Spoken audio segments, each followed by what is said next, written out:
Good morning, good noon, good afternoon, good evening, maayong buntag, maayong udto, and maayong gabi sa tanan. Welcome back to All About with Mama Tefi.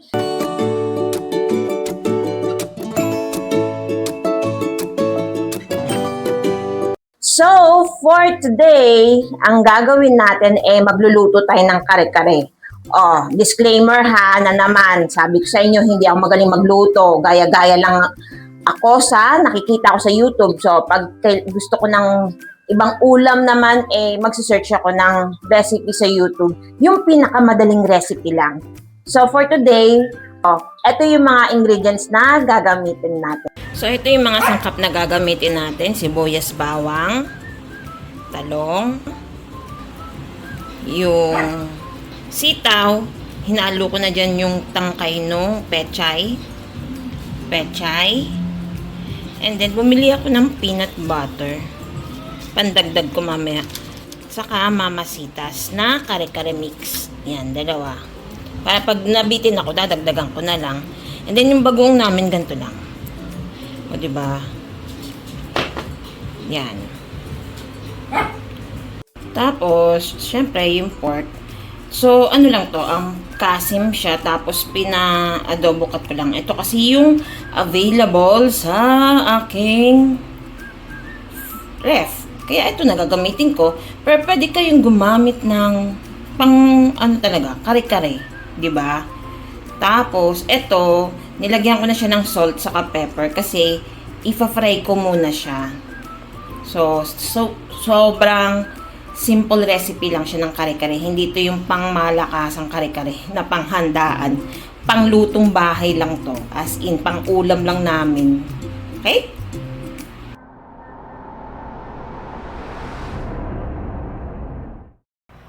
Okay, so yung first step natin is, ang gagawin ko, ipa-fry ko muna tong etong pork.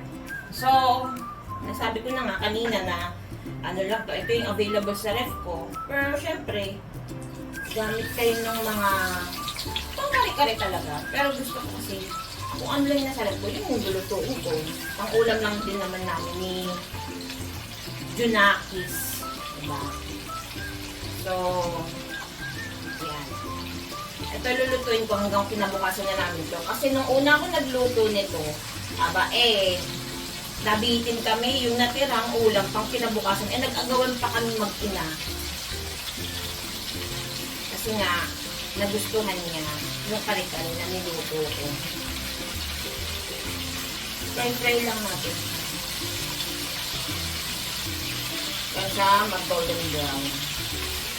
Ay, hindi na siya masyadong mahirap palambutin naman. So, ayan, binaliktad ko na siya. Ay! Ito naman. Ituin ka natin yung kabilang side naman. Oh, ayan. Muntik pang makabayaan kung pinit-pinit ako kakanood ng video ng SB19. Ayan, tignan natin. Ay! Ganyan siya. Ako. Sa susunod mag-video ako kung gaano ka-fan ng SB19. Gusto ko, kung pwede nga lang at may pera ako, lumipad na ako ng Singapore kasi nag-concert sila kahapon. Ay, yung Sunday. Yung weekend, dun sa Singapore. Diba? Ayan, golden brown na siya. Ow! Pero nung simula at wakas na kick-off nila, nakapanood ako. Although, napakalayo ko. Kaya ang ini-aim ko, next na concert na mapapanood ko sila, dapat nasa ano na ako. Nasa baba na. So, alam niyo, iba yung vibes. Ako, di mo lang makikwento. Nakikwento na ako kapag ano na lang. Kapag dun sa vlog ko about my fangirling for SB19. Aray, dapat ka lang sa mukha. Yan. At naku, alam niyo bang very supportive yung mga anak ko pagdating sa pagpa-fangirling ko sa SB19. Lalo kong ikikwento sa inyo about doon. Ayan, binaliktad ko lang ulit para maluto pa. Tapos, ang isusunod natin ipiprito is yung, ano naman, talong steam. Okay?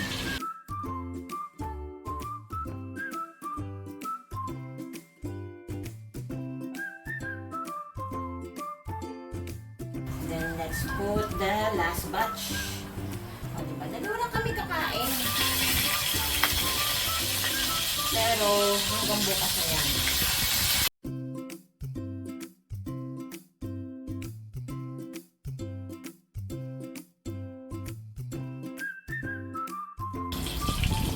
So, ayan. Nahango ko na yung mga pork. So, ang susunod natin ilalagay is ipa-fry is yung talongski. Para masarap. Diba? Mas masarap pag naka-fry yung talong before natin siya ilagay sa sa kare-kare.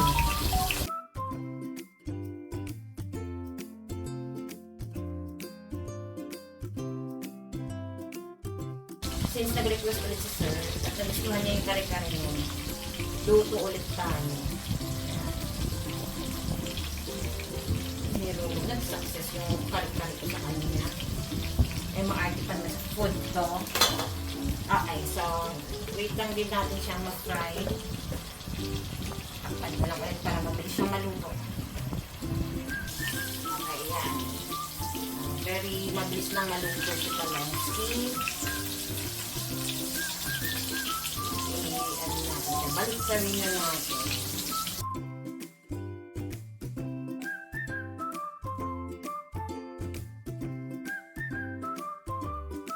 Tapos, after nitong talong, proceed na tayo sa pagluluto ng kare-kare.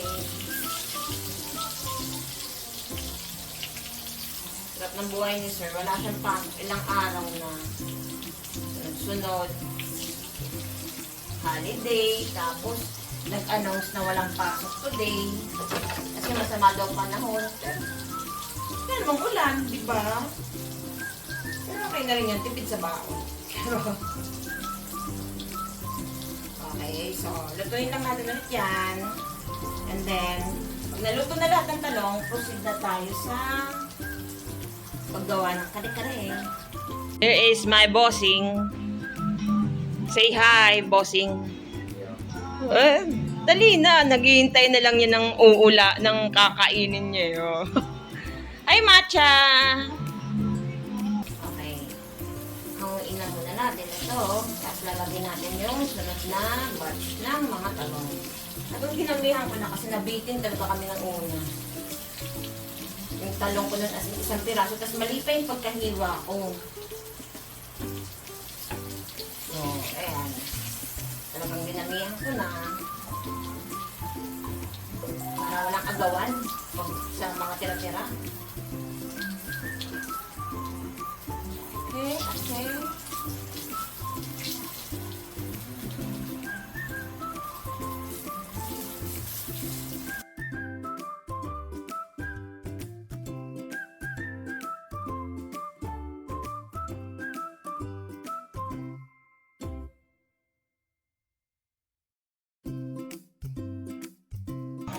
So, ayan. Nalobat na naman ang phone ko. So, nagpalit na naman ako ng isa pang phone. So, ito, hintayin lang natin muna siyang kumulo. Tapos, pagkakulo niya, i-add ko na si peanut butter. Okay? Ayan. So, kumukulo na siya. Aray ko. Lagyan mo na natin siya dito. Ay, naaamoy ko na siya. Mabango na.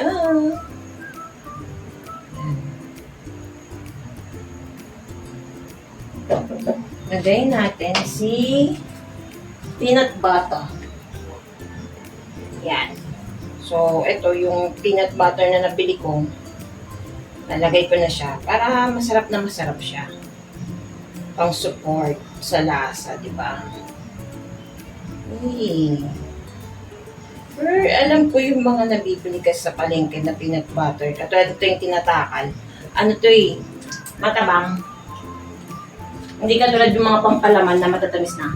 Okay, then let's mix it. Durog-durogin natin siya.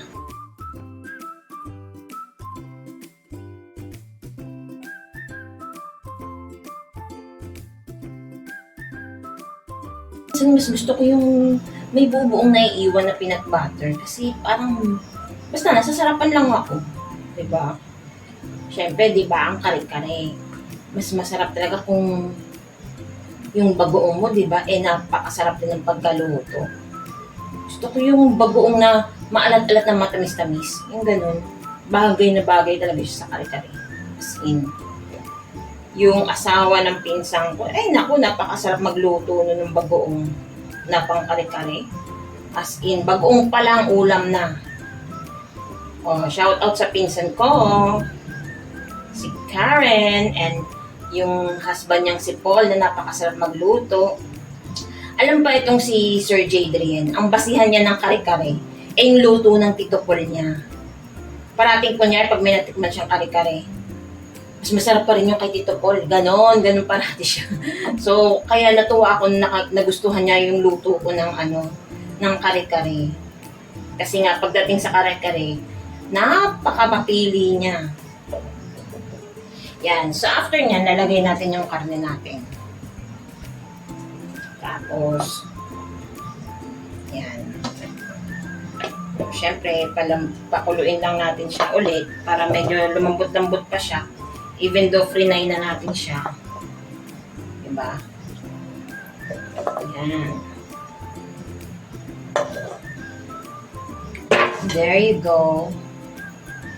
Kaya magtaka kung dumami bigla yung sabaw kasi dinagdagan ko pa siya ng tubig.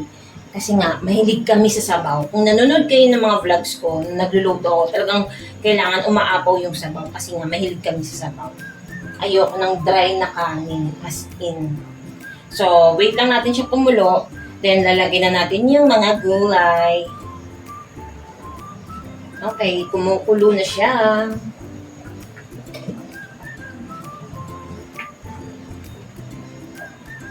Ang sarap. Crispy kare-kare. Let's taste.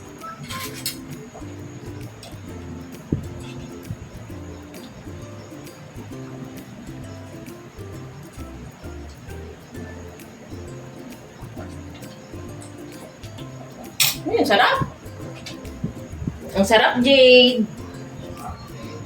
Excited ka na? Excited ka na? Siyempre daw. Then, lagyan na natin yung gulay natin.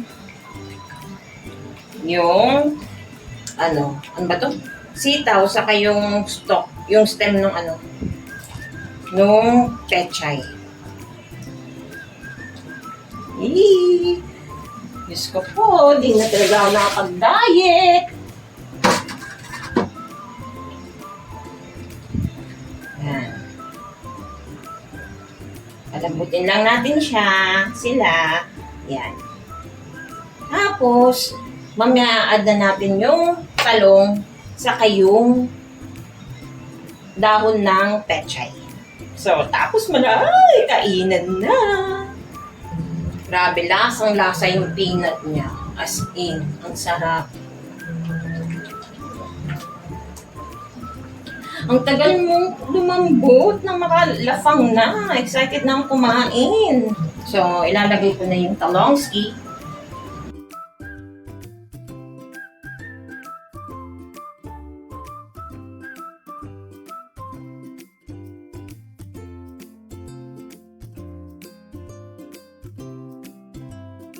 Diba? Sarap na ng lasa. Ang sarap na ng lasa. Ang sarap niya ng tingnan.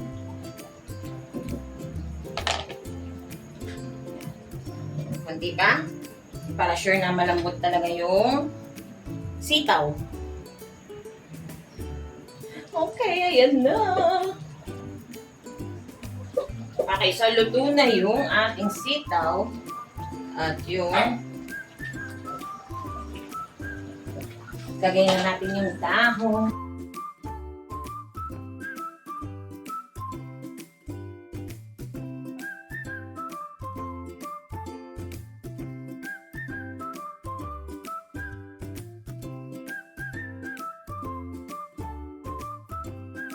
Yan na natin siya. Iilalim natin para maluto na siya. Agad-agaran. Charot. Yan. Tayin ko na yung apoy, tapos paluto ko lang siya ng mga Siguro saglit lang sa heat niya. Okay? So, ito na. Tayo ay magpi-plating. Okay, kainan time.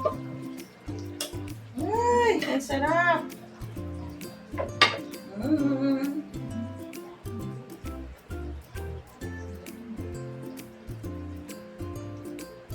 Yes, masarap ang kain namin ngayon. Ang daming gulay, sarap.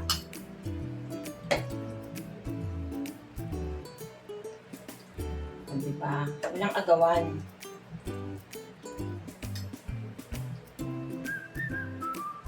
Okay. Kailangan namin maraming sabaw.